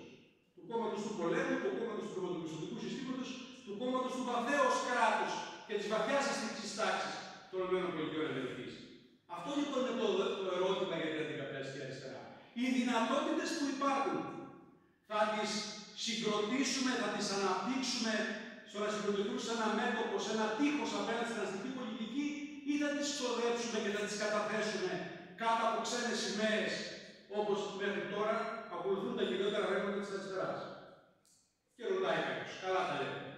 Έχετε κόσμο για όλα αυτά, υπάρχουν δυνάμεις για όλα αυτά. Εμείς λέμε ότι υπάρχουν. Υπάρχει ένα ευρύτερο αγωνιζόμενο, μαθόμενο αντικαπιταλιστικό ρεύμα, πολύ ευρύτερο φυσικά από την κομμουνιστική απελευθέρωση και όλες τις οργανώσεις που μιλάνε στο όνομα της αντικαπιταλιστικής αριστεράς, ευτυχώς, πολύ ευρύτερο, Υπάρχουν εκατοντάδες και χιλιάδες και δεκάδες χιλιάδες άνθρωποι εργαζόμενοι που συσπηρώνονται σε κοινωνικο-πολιτικές συσπηρώσεις, σε παρατάξεις, κινήσεις, στα εργατικά συνδικάτα, στο φοιτητικό κίνημα, στο φεμινιστικό κίνημα, σε αντιπολεμικές πρωτοβουλίες. Είναι χιλιάδες των ανθρώπων που βλέπεις στα χαφτία και σε άλλες απεργιακές συγκεντρώσεις. Είναι άνθρωποι που βλέπεις στη κινητοποίηση για την Παλαιστίνη. Είναι άνθρωποι και οι αγωνιστές που συσπηρώνονται σε περιφερειακές κινήσεις, σε κινήσεις, σε δήμους, όπως και στην περιοχή τη δική σας. Υπάρχει όλος αυτός ο κόσμος. Βέβαια, από το να υπάρχει όλος αυτός ο κόσμος σε ένα κοινωνικό επίπεδο, σε ένα κοινωνικό και κοινωνικό επίπεδο, μέχρι το να εκφραστεί με μια πολιτική αυτοπεποίθηση, με έναν ενιαίο τρόπο πολιτικά, υπάρχει μεγάλη υπόσταση. Υπάρχει ένα πράγματι δισταγμός και ταλάντευση, ειδικά για τη συνεργασία σε συνολικό πολιτικό και καπιταλιστικό πολιτικό μέτωπο. Και κλείνω τώρα εδώ μια επισήμανση πάνω σε αυτό. Ποιες είναι αυτές οι δυσκολίες που είχαμε μέχρι τώρα που εμπόδιζαν στο να πάμε σε ένα τέτοιο συνεκτικό αντικαταστατικό πολιτικό μέτωπο? Δύο ήταν στην ουσία. Πρώτον, ήταν μια αμφιβολία αν κάποιοι από τους στόχους τους πολιτικούς που θέτουμε εμείς ήταν χρήσιμοι, ζητούμενοι ή μήπως δεν ήταν αναγκαίοι αυτή τη στιγμή. Ένα κλασικό παράδειγμα, η Ευρωπαϊκή Ένωση. Μήπως έχει μετακινηθεί, μήπως η ίδια η πραγματικότητα έχει γεννήσει πάρα πολλά επιχειρήματα που πλέον έχει προσθέσει πολλά πράγματα στη συζήτηση που αυτό το κάνει αναμφισβήτητο? Πόσο εύκολα μπορεί σήμερα να υπερασπίσει κανείς μια άποψη που εγώ τόσο παρακολουθώ? Ξέρετε κάτι, παιδιά, άλλο ΝΑΤΟ. Εντάξει, δεν το συζητάμε. Αλλά η Ευρωπαϊκή Ένωση, όσο και να το κάνει, είναι μια οικονομική ένωση. Καπιταλιστική βεβαίως, αλλά είναι μια πολιτική ένωση. Κάποιου πολιτικού θεσμού είναι κάτι άλλο. Δεν το συζητάμε. Το βασικό τέτοιο του πολέμου, ακόμα και περισσότερο από τις ΗΠΑ, ό,τι αφορά είναι η Ευρωπαϊκή Ένωση. Είναι η κλασική δύναμη του πολέμου. Αλλά και άλλα πράγματα. Χρηματιστήριο ενέργειας. Που δεν είναι μόνο ελληνικό θέμα, είναι και ούτω καθεξής. Δηλαδή, το ζήτημα της Ευρωπαϊκής Ένωσης πλέον δύσκολα μπορεί να υπάρξουν τάσεις μέσα στην αριστερά, την ευρύτερη ριζοσπαστική αριστερά, που να ότι ξέρετε κάτι, αυτός ο στόχος είναι υπερβολικός, δεν αντιστοιχεί το να πει σήμερα ότι πρέπει να είναι προϋπόθεση για να μπορέσουμε να ζήσουμε ανθρώπινα, να φύγουμε από το μηχανισμό αυτό και από τις δεσμεύσεις. Άρα λοιπόν έχει κινήσει αρκετό στο αυλάκι από την παραδέση της προηγούμενης εποχής. Πήγαν περίοδο που άλλος έλεγε, παιδιά, από το περίπου του βράδυ αφεντείτε την Ευρωπαϊκή Ένωση, για μια λέξη θα χαλάσουμε την ενότητα. Τώρα αποδεικνύεται όμως ότι αυτή η λέξη δεν ήταν μια λέξη. Ήταν η συμπίκνωση πολλών πραγμάτων μαζί από αυτό που λέμε αντιλαϊκή αντιλαϊκή πολιτική και σήμερα πρέπει να είσαστε απέναντι. Το ένα λοιπόν επιχείρημα ήταν αυτό. Έχουμε μιλήσει. Έχουν αλλάξει πολύ τα πράγματα. Το δεύτερο ήταν το εξής. Σου λέει, OK, να ενωθούμε εμείς σε αυτά, αλλά μήπως αυτό μας ξεκόβει από τα μεγάλα ρεύματα με τα οποία πρέπει να έχουμε μια σχέση συνεργασίας, γιατί μέσω αυτών μπορούμε να πάρουμε κάποια πράγματα εδώ και τώρα και στο χέρι. Το θέμα μας το είπα. Αυτό το είπε γιατί διάφορες εκφράσεις παρακολουθούν. Παλιότερα ήταν ο ΣΥΡΙΖΑ. Σου λέει, πρέπει να είμαστε με το ΣΥΡΙΖΑ. Καλό είναι, είμαστε αντικαπιταλιστικές. Οι μισές οργανώσεις και παραπάνω της αντικαπιταλιστικής αριστεράς πήγαν στο ΣΥΡΙΖΑ, οργανικά στο ΣΥΡΙΖΑ. Με αυτό το επιχείρημα. Τώρα πλέον έχουν γραφτεί πολλά κεφάλαια πάνω σε αυτά. Για να μπορεί να ξαναπαραλαμβάνεται αυτό το επιχείρημα με αυτόν τον τρόπο. Κατά τη γνώμη μας, αυτό το επιχείρημα δεν υφίσταται πλέον. Τραγικό παράδειγμα είναι η Γαλλία, γιατί μιλάμε μόνο για το ΣΥΡΙΖΑ. Όπου έχει μια κυβέρνηση τριμωμένη, και τελειώνω με αυτό, πέφτει μια κυβέρνηση μετά την άλλη, που διορίζει τον Υπουργό Μακρόν, διορίζει τον τελευταίο, πέφτει, το ξαναδιορίζει τον ίδιο γιατί δεν έχει άλλο, και προσέχετε τώρα εδώ το οξύμορο και το τραγικό. Κάνει πρόταση μορφής ένα κομμάτι του νέου λαϊκού μετώπου, που είναι η μεγάλη ενότητα, που λέγαμε πριν που όλοι έχουν μαζευτεί εκεί, και σώσει την κυβέρνηση το άλλο κομμάτι του νέου λαϊκού μετώπου. Προκαλεί την ψήφο εμπιστοσύνης για γενικότερα τη Γαλλία και σώσει την κυβέρνηση στο Σοσιαλιστικό Κόμμα. Τι εικόνα πολιτική είναι αυτή, φανταστείτε το τώρα. Σε μια συνθήκη όπου ταυτόχρονα η ακροδεξιά και η Λεπέν περιμένει αυτή να πάρει το χρήσμα από παιδιά του κεφαλαίου. Ενισχύει την αριστερά ή απαξιώνει την αριστερά και δυναμώνει αυτό το στοιχείο τη ακροδεξιά, δηλαδή και το δεξί. Αυτό είναι μια κλασική εικόνα του πώς μια μεγάλη δυνατότητα στη Γαλλία που υπάρχουν από πολλές απόψεις έχει επιβεβαιωθεί αυτό, είναι και ένα πρότυπο στο πώς αναδιατάσσουν την πολιτική σχετισμή με βάση την κοινωνική, με την όψη της κοινωνικής συλλεξικής και κοινωνικής διαφάνειας, όπου δυστυχώς δεν έχει απαντηθεί με τον τρόπο που θα έπρεπε το ζήτημα της ανεξαρτησίας της εργατικής πολιτικής και σε πολιτικό επίπεδο της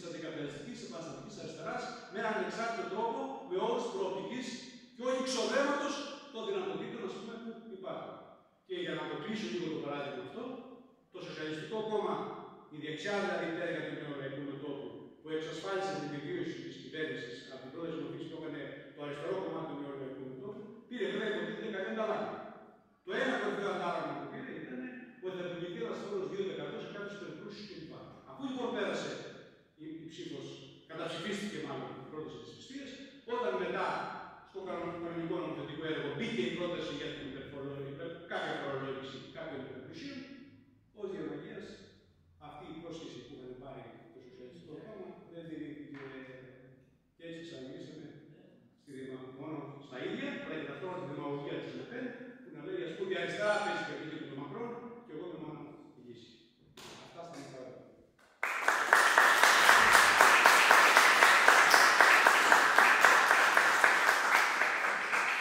Ωραία, ευχαριστούμε πολύ και τους κύριους Παναγιώτη. Τώρα όμως υπάρχει χρόνος για τις ερωτήσεις, απορίες πάνω στα όσα έχουν τεθεί ή ό,τι καινούργιο θέλετε να δει στην συζήτηση.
κάτι διαφορετικό. Δηλαδή, για το δημοσιονομικό σύμφωνο δεν μιλάει κανένα. Για το κόφτη κοινωνικών δαπανών δεν μιλάει κανένα. Δεν υπάρχει συγκεκριμένα από το πράγμα. Για το πρόγραμμα ιδιωτικοποιήσεων που έχει δεσμευτεί η κυβέρνηση και των λεγόμενων μεταρρυθμίσεων για να εκταμιεύονται τα χρήματα του το Ταμείο Ανάκαμψη που λένε όλα αυτά τα 35 δισεκατομμύρια που έρχονται, κάθε πακέτο και κάθε ταμείευση που γίνεται για αυτά έχει ταυτόχρονα αντίστοιχε προϋποθέσεις από λεγόμενες μεταρρυθμίσεις που θα πρέπει να περνάει η κυβέρνηση. Αυτά λοιπόν είναι τα μεγάλα ζητήματα τα οποία υποτίθεται δεν είναι στην καθημερινότητα του πολίτη. Κανένας δεν τα δει όλα αυτά και εξακολουθούν και περιμένουν να δουν, ας πούμε, αν θα βγει ένα σκάνδαλο, μικρό ή και μεγάλο, δεν αρκεί όμως από μόνο του αυτό, εάν δεν τεθούν αμφισβήτηση, αν δεν τεθεί ζήτημα αμφισβήτηση βασικών πυλώνων της ιερής πολιτικής. Όταν δεν τίθεται τέτοιο ζήτημα, η μπάλα μετατίθεται κάπου αλλού. Ποιος είναι ικανότερος να διαχειριστεί αυτή την πολιτική εφόσον το πλαίσιο είναι συγκεκριμένο. Και εκεί πλέον η Νέα Δημοκρατία παρουσιάζει τα δικά της, ας πούμε, πλεονεκτήματα. Δηλαδή, η συνένεση, όταν λέμε ότι υπάρχει συνένεση στην κυβέρνηση, δεν εννοούμε, δεν καταγράφεται αυτό μόνο στο ότι ξέρω εγώ, δεν κάνει την πολιτική ό,τι μπορεί, ξέρω εγώ, στο να γίνονται κινητοποιήσεις, στο να γίνονται αγώνες. Αυτό είναι μια άλλη. Γιατί καταλαβαίνουμε αυτονόητα ότι υπάρχει και έχει να κάνει με τον ρόλο της ΓΕΣΕΕΚ, εγώ, το επίσημο στοιχειαστικού κλπ.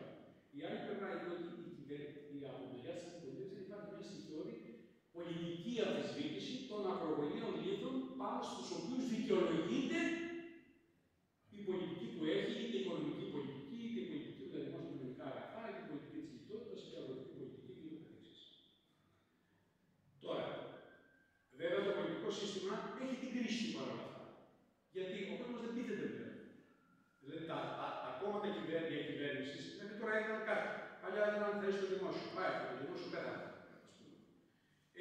Υπήρχε και κάποια σύμβαση, ας πούμε, κάποιο στοιχειοδός πολιτικό όπως αυτά που ψηλώνονται.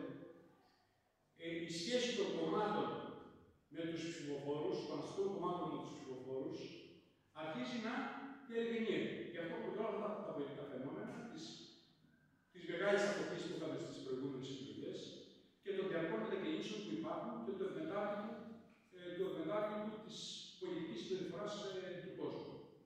Γι' αυτό λοιπόν και δεν φαίνεται να τραβάει ό,τι είχε περιγραφεί ως τώρα ως ένα εναλλακτικό σχέδιο.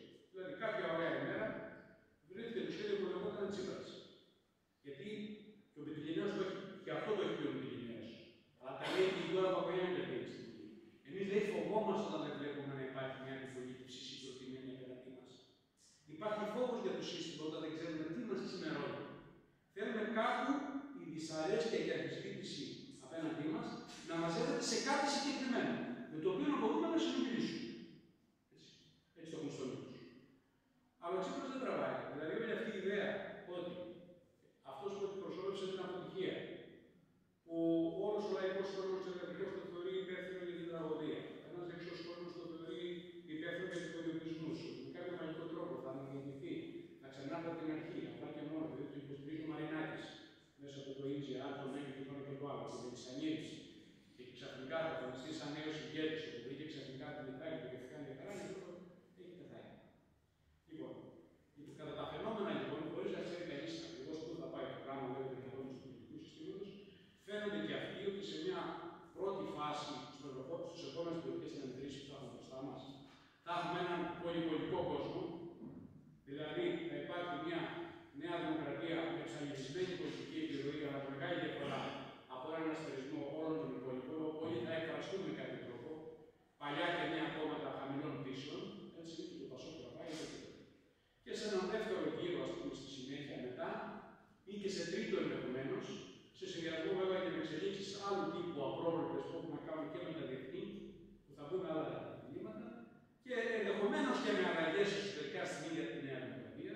Γι' αυτό μιλάει πολύ ο Πέντες, γιατί κάτι πρέπει να δώσει και στον κόσμο να καταλάβει σαν μια κάποια αλλαγή, σε μια δεύτερη φάση να ξανατεθεί ένα κάποιο δίλημμα που να συγκεντρώνει τον κόσμο σε ένα νέο συνασπισμό εξουσίας, που αυτή τη στιγμή πρόχειρο σε ένα συνασπισμό μιας πιθανής Νέας Δημοκρατίας με μια άλλη ηγεσία μπορεί να προσθεθεί και ένα Πασόκ, δεν έχουμε τίποτα άλλο που να υπάρχει αυτή τη στιγμή και αυτή είναι όλη η αξία τελικά που μπορεί να έχει το Λάξ αυτή τη στιγμή. Και απέναντί του, ας πούμε, ένα αγαθό δεν θα έχει ας πούμε, κάποια διεκδίκηση άμεση, αλλά θα χτίζεται ως ένας μακροπρόθεσμος εργατικός πόλος απέναντι στο σοβιετικό στρατό. Λοιπόν, δεν έχω κάτι άλλο να πω σε αυτό. Τώρα για το ΚΚΕ. Το ΚΚΕ είπα και οι θέσεις του, αν θέλετε να τις αποκεντρογραφήσουμε, ποια είναι η στροφή του ακριβώς. Δεν έχει κανείς κάποια στροφή, είναι αλήθεια. Δηλαδή, το συνέδριο το ίδιο δεν έχει ένα κάποιο σύνθημα που να είναι ορατό σαν πολιτικό σύστημα, που να ξεχωρίζει κάποια συγκεκριμένη πολιτική επιδίωξη αυτή τη στιγμή. Αν μάλιστα μελετήσει κανείς τις θέσεις, θα δει από εκεί και πέρα ότι τις καταφανείς ελλείψεις που έχουν στο πράγμα. Παράδειγμα, ξεχωρίζουν σήμερα κάποιοι πολιτικοί στόχοι κομβικοί που θα πρέπει να τεθούν από μεριά της αριστεράς του εργατικού λαϊκού κινήματος, ώστε μέσα από αυτούς, πάνω σε αυτούς, να μαζευτεί η κοινωνική και πολιτική δυσαρέσκεια και να πιαστεί το νήμα του μετασχηματισμού της δυσαρέσκειας σε μια πολιτική αμφισβήτηση και σε μια λογική ανατροπή. Όχι μόνο δεν ξεχωρίζει το ΚΚΕ και τους στόχους, αλλά πυροβολεί αυτούς που υπάρχουν. Κλασικό παράδειγμα είναι το ζήτημα, τα τέλη τι έβαλαν τους. Έβαλαν το ζήτημα των ιδιωτικοποιήσεων και αντί αυτών των κρατικοποιήσεων με εργατικό έλεγχο, της εξόδου, του να διώξεις τους επενδυτές, την Ελένη Τρέιν, στην συγκεκριμένη περίπτωση, να ξαναθέσεις το ζήτημα του δημόσιου σιδηρόδρομου, των δημόσιων αγαθών, του σιδηρόδρομου κλπ. Το ΚΚΕ εδώ έχει την ευκαιρία να πλήξει. Έτσι, γιατί ξέρετε, παλιά αυτό που συγκεκριμένα και σου είναι ότι θα κάνει τη δουλειά. Πέθανε κάποιο. Τώρα αυτό έχει ξεφτύσει, όχι μόνο έχει ξεφτύσει. Έχει τραυματιστεί και κάτι παραπάνω. Ο ιδιώτης έρχεται και προκαλούνται ακόμα χειρότερα πράγματα. Έχει κρατικό έγκλημα, έχει νεκρούς, έχει κλπ.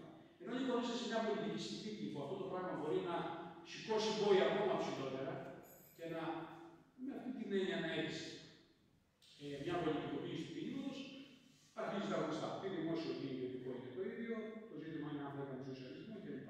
Πετάει την μπάλα στην τσίδρα και το καθεξής. Ταυτόχρονα δεν θέλετε να παρακολουθεί, εκτός από αυτό που ξέρετε όλοι, ότι αυτό είναι το ζήτημα του σιδηροδρόμου, και στοιχειοδός την εξέλιξη στην περιοχή μας και την καινούργια θέση που έχει Ελλάδα σε αυτό.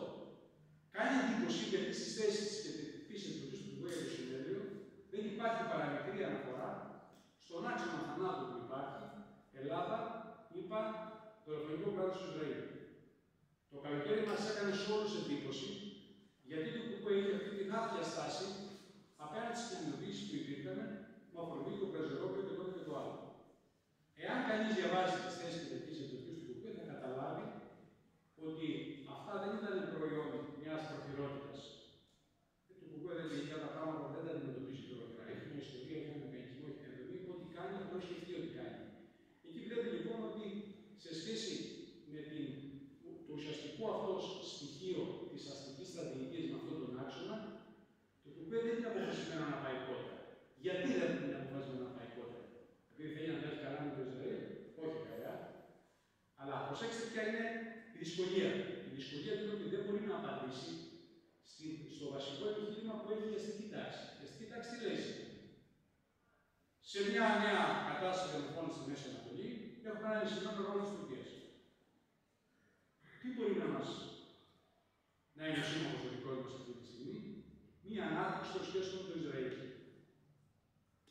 Το ΚΚΕ, ξεκινώντας από μια γνωστή και λαθασμένη θέση ότι στον ελληνικό ανταγωνισμό όλο το άδικο είναι στην ευθυντική αστική τάξη της Τουρκίας και όλο το δίκαιο είναι στην ανενόμενη αστική τάξη της Ελλάδας, δηλαδή ο αντιτουρκισμός, δυσκολεύεται να πάει κόντρα στη στρατηγική της όλο και μεγαλύτερης ενίσχυσης του άξονα της Ελλάδας με το κράτος χρονιά του Ισραήλ, για να μην κατηγορηθεί ακριβώς ότι υπονομεύει την εθνική στρατηγική της άμυνας του εθνικού χώρου απέναντι στην Τουρκία. Και όλα αυτά, έτσι, μάλιστα, όταν αυτό έχει αυτό το δισταγμό σε συνθήκες της γενοκτονίας στην Παλαιστίνη, στη Γάζα, όταν είναι σε εξέλιξη, πόσο μάλλον εάν αυτό το πράγμα δεν είναι στην πρώτη γραμμή της επικαιρότητας και έχουμε άλλες εξελίξεις όπως έχουμε τώρα. Έτσι, αυτό ήταν σύντομο σχόλιο σε αυτό. Τώρα, για τη συμμαχία με τις 5 οργανώσεις. Υπάρχει κάτι θετικό σε αυτή την εξέλιξή τους. Είναι κάποιες οργανώσεις που λένε ότι εμείς δεν βλέπουμε θέση στο μέτωπο μέρα, ΛΑΕ, άρα προσθέτω εγώ, γιατί έτσι είναι αυτό το μέτωπο, και φτιάχνουμε κάτι άλλο. Φτιάχνουμε μια ενότητα, μια συνεργασία 5 άλλων οργανώσεων της αναπληκτικής, της αριστεράς, να κάνουμε κάτι. Αυτό καταρχήν οπωσδήποτε είναι κάτι θετικό. Ήταν ένα στοιχείο διαμάχης μέχρι τώρα. Αν πάει μέχρι τέλος. Έτσι. Εμείς τώρα απέναντι σε αυτό έχουμε δύο ερωτήματα. Το ένα ερώτημα είναι το εξής. Η πολιτική στόχη που είναι διατεθειμένη να βάλει αυτή η συνεργασία αυτών των οργανώσεων, τι είναι? Γιατί προς το παρόν αυτή η διακήρυξη που έχουμε δεν συνοδεύεται από αντίστοιχους πολιτικούς στόχους για να φανεί καταρχήν ποια είναι τα σημεία σύγκρουσης μεταξύ τους πάνω σε αυτά. Δηλαδή, λέμε εμείς κάποια πράγματα, ας πούμε. Το ένα είναι αυτό. Και το δεύτερο είναι, οκ, πάμε παρακάτω. Αν λοιπόν υπάρχει μια συμφωνία σε ένα πλαίσιο αντικαπιταλιστικού, αντιπεριαλιστικού προγράμματος, με αυτούς τους άλλους τονισμούς, χειρολογίες, ξέρω εγώ κλπ. Αυτό το πράγμα πάει μέχρι τέλους.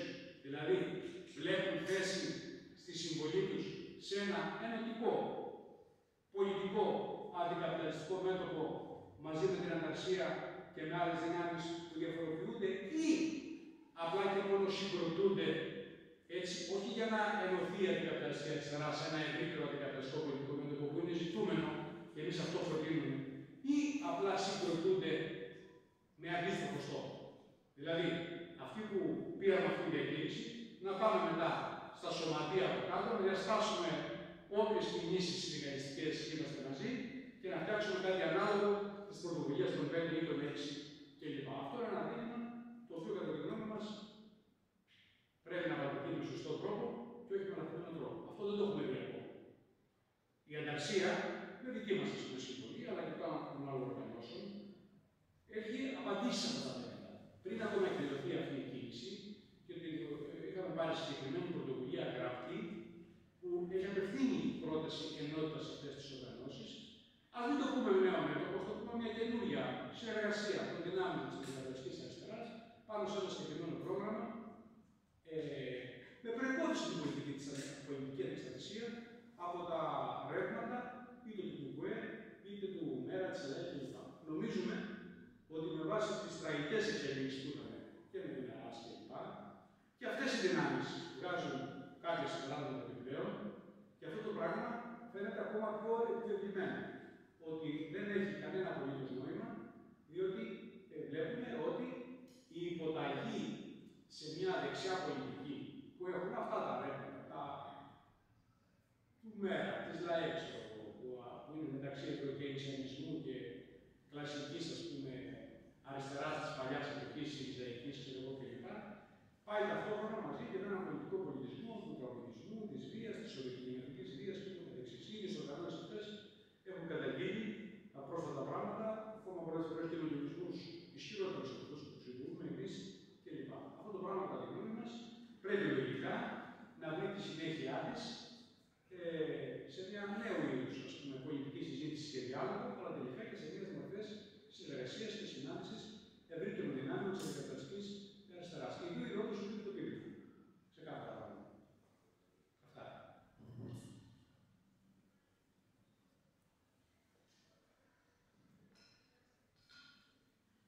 Κάποια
πάνω σε αυτή την αναλυτική πρόταση να υπάρξει μέγιστη δυνατή κοινή δράση προφανώς με όλες τις δυνάμεις και τις λογικές.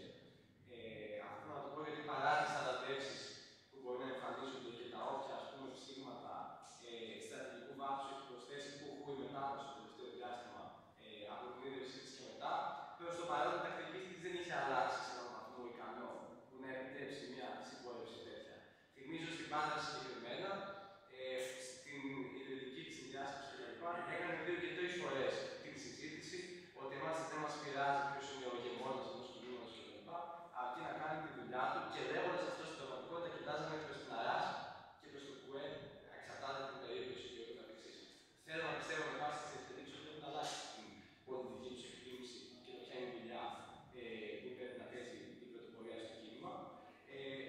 Θεωρώ ότι εάν πάμε μια λογική πάνω σε αυτοκρατική πολιτική βάση και κοιτάμε τη μέγιστη δυνατή συσπήρωση του κοινή δράση, μπορούμε να περιγράψουμε όλους για συμπόρευση με κλίματα τέλος πάντων αγωνιζόμενα και πολιτικές δυνάμεις και να βγάλουμε ποιοτικά κάτι καινούργιο προς τα έξω, αλλά πάντα σε αυτή την κατεύθυνση, χωρίς να υπάρχει προϋπόθεση η κοινή δράση, αλλά το περιεχόμενο. Καταρχήν να πω, η εικόνα ότι δεν γίνεται ο κόσμος δεν έχει λύση. Πάτε στο μυαλό σας λίγο το θέμα των τεμπών και της πλημμυρίας. Κινείται ο κόσμος και παρακινείται. Και μάλιστα, και πριν από αυτό, η αποχή στις προηγούμενες εκλογές ήταν μια πολιτική στάση. Ήταν εκατομμύρια άνθρωποι. Αυτή η πολιτική στάση έλεγε δεν με πείθετε, δεν ξέρω, δεν εμπιστεύομαι κανέναν, αφήστε με ήσυχη, πάσω. Ήταν μια πολιτική στάση αυτή, ότι δεν με πείθετε. Με το κίνημα των τεμπών, αυτή η πολιτική στάση μετασχηματίστηκε σε κάτι σημαντικό. Κατέβηκε άλλο στην πλατεία. Και λέει: είμαι εδώ και διαμαρτύρομαι. Δεν είναι απλό πολιτική, δεν είναι απλή πολιτική κίνηση αυτή. Αυτό γελιοποιεί, αν το θέλετε, και εκθέτει το επιχείρημα ότι ο κόσμος δεν δογάει, δεν κινητοποιείται. Θα πει βέβαια κάποιος: οκ, αυτό δεν είναι και κίνημα, δεν είναι εργατικό κίνημα, είναι κάτι άλλο. Σωστό είναι. Το ότι αυτό δεν μετασχηματίζεται σε ένα χ, με αυτά, σε ένα εργατικό κίνημα με κάποια σχετικά χαρακτηριστικά, πρέπει να το δούμε από τη σκοπιά του ερωτήματος που επιστρέφει σε εμάς. Όχι ότι δεν έχει όρεξη ο κόσμος και πώς έχει κινηθεί, ξέρω κλπ. Κάτι δεν γίνεται σωστά. Κάτι μπορεί και πρέπει να γίνει διαφορετικά. Αλλά όχι ότι υπάρχει τάπουλα ράζα στον κόσμο. Έτσι, αυτό είναι μετάθεση ευθυνών για να μην αναλάβουν τις ευθύνες τους οι δυνάμεις που πρέπει να τις αναλάβουν και εμείς μέσα σε αυτές. Τώρα, συνεχίζω όμως αυτό. Δεν είναι όμως και απολύτως σωστό ταυτόχρονα ότι δεν γίνονται και εργατικοί αγώνες όπως το έχουμε στο μυαλό μας. Η ευλογία της Πενέμ για πλάκα ήταν. Είναι ένας μεγάλος εργατικός αγώνας. Και μάλιστα και κατακτήσεις. Από το σωματείο του ιδιωτικού τομέα του σκληρού ιδιωτικού τομέα. Και άλλοι χώροι είναι τέτοιοι. Και χώροι που επηρεάζει το πάνω, που είναι επιμέρους χώροι. Αλλά και στο επίπεδο των απεργιών των άλλων. Έγιναν 2 απεργίες φέτος, και μία χωρίς την Πουλατζή. Στην απεργία αυτή η γενική συμμετοχή ήταν μικρή. Υπήρχαν όμως χώροι και κλάδοι που δεν ήταν μικροί. Υπήρχαν ατόφιοι χώροι του ιδιωτικού τομέα που η απεργία, η συμμετοχή του κόσμου, του πραγματικού κόσμου, του εργατικού κόσμου δηλαδή, ήταν σε χώρους κοντόπουλους 20%, 30%, 35%, 40%. Δεν είναι νούμερα αυτά τα οποία είναι καταφλόγητα. Υπάρχουν λοιπόν εργατικοί αγώνες. Τώρα, εάν τώρα θέλουμε να συζητήσουμε, το στιάσουμε κάτι πιο συγκεκριμένο. Εμείς τι μπορούμε να κάνουμε, ώστε αυτές οι τάσεις για ανάπτυξη εργατικών αγώνων να είναι ισχυρότερες και ταυτόχρονα οι εργατικοί αγώνες που αναπτύσσονται να έχουν πιο ισχυρά μετρητικά χαρακτηριστικά. Πρέπει να χτίσουμε τις προϋποθέσεις. Και αυτές οι προϋποθέσεις είναι συγκεκριμένες δηλαδή. Είναι συγκεκριμένες. Αν δεν δουλέψουν τις προϋποθέσεις, δεν έρχονται εργατικοί αγώνες γενικά για όλες τα διαφορετικά, ούτε κάνοντας εκκλήσεις σε δυνάμεις που παίζουν μεγαλύτερο ρόλο στο εργατικό κίνημα και εγκαλώντας τους γιατί δεν αναλαμβάνουν τις ευθύνες τους. Πρέπει να συγκροτήσουμε το δικό μας χώρο, να μιλήσουμε με πιο ουσιαστικούς όρους. Πρέπει να συγκροτήσουμε την αριστερή ταξική πτέρυγα μέσα στο εργατικό κίνημα,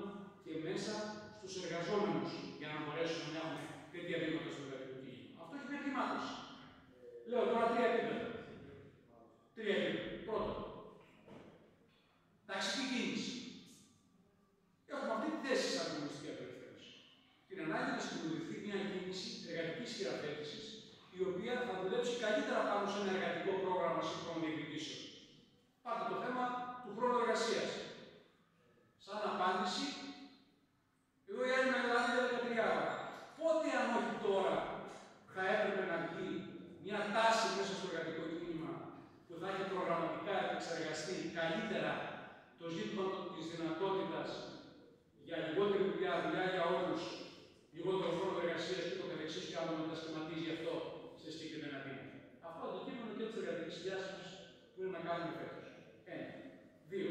Πιο προσιτό κάπως και στις εμπειρίες όλων μας. Αυτή τη στιγμή, στον εργατικό τομέα, στον βιοτεχνικό τομέα, υπάρχουν δεκάδες πολιτικοσυνδικαλιστικές κινήσεις που επηρεάζονται από δυνάμεις δικαίωτος και άλλες δυνάμεις της ριζοσπαστικής συνδικαλιστικής αριστεράς. Από πότε έχετε ακούσει να γίνει μια κοινή σύσκεψη όλων αυτών των πολιτικοσυνδικαλιστικών κινήσεων? Χρόνια μετά. Στο δημόσιο υπάρχουν ακόμα περισσότερο. Και εκπαιδευτικών, και γιατρών και του καθεξής.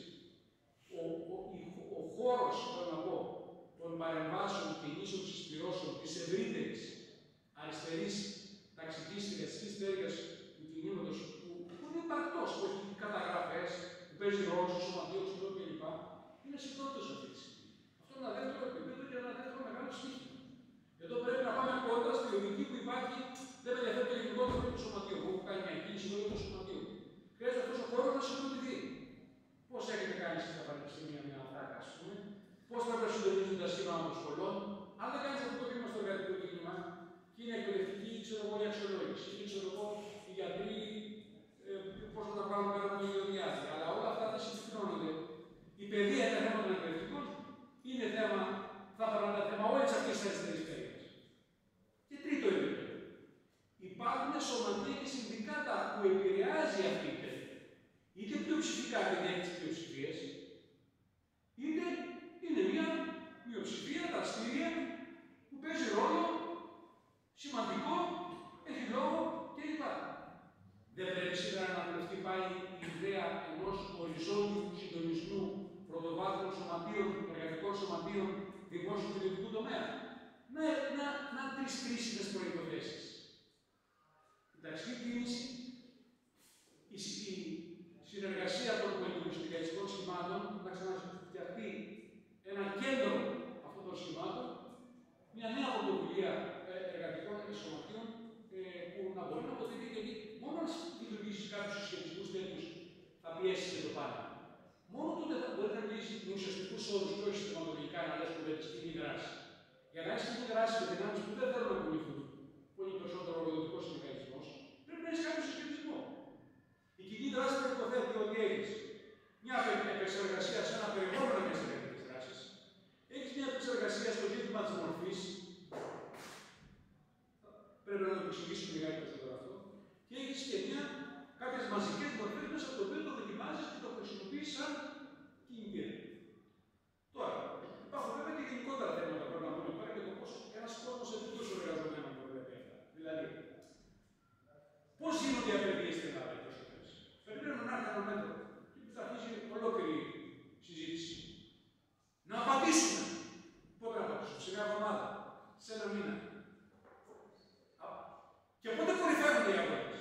Τη μέρα που ψήφισε στη Βουλή. Τι λέει τώρα για έναν άνθρωπο? Τι μου λες τώρα? Δηλαδή, ανακοινώνεται ένα μέτρο σήμερα. Μου ανακοινώνει εσύ να έχει κινητοποιήσει μια εβδομάδα σε ένα μήνα. Και μου λες η μέρα της κορύφωσης είναι τη μέρα που ψηφίσετε στη Βουλή που θα περάσει. Απλά και μόνο γιατί? Για να καταγράψει, ξέρω εγώ, εσύ κάποιοι κοινοβουλευτικά που ήταν μέσα, ότι ξέρετε κάτι εδώ εμείς που καταψηφίζουμε, έχουμε και κάποιους έξω που μας κοιτάνε και μας λένε μπράβο που εμείς καταψηφίζουμε. Αυτό είναι η λύση στο κόσμο. Αυτό είναι πίσω συντροφή, και θα την πω εδώ τη γνώμη μας, που είναι έτσι και προσωπική αν θέλετε. Είναι πίσω και από τον κλασικό τρόπο που δουλεύουν τα ιστορικά, ρεφορμιστικά συνδικάτα της Δυτικής Ευρώπης στο πώς προετοιμάζονται οι παλαιότερες απεργίες.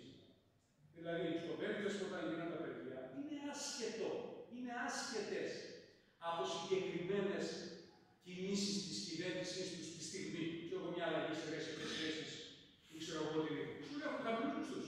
Πρέπει να γίνει απεργία για τους μισθούς. Έτσι δεν σου λέει η μισθή είναι χαμηλή. Ή ξέρω εγώ, οι άλλες μητρότητες έχουν περικοπή. Ανεξάρτητα από το τι κατεβαίνει είναι τελικά δημοσία της κυβέρνησης. Είναι λοιπόν τώρα Σεπτέμβρης, θα βάλω απεργία το Μάρτι και από τώρα μέχρι τότε θα κινήσω εκεί και ουρανό να υποστηρίξω αυτή την απεργία, να την υποστηρίξω ότι είναι σωστά τα αιτήματά της, να τα προπαγανδίσω, να κάνω επιτροπές, να κάνω.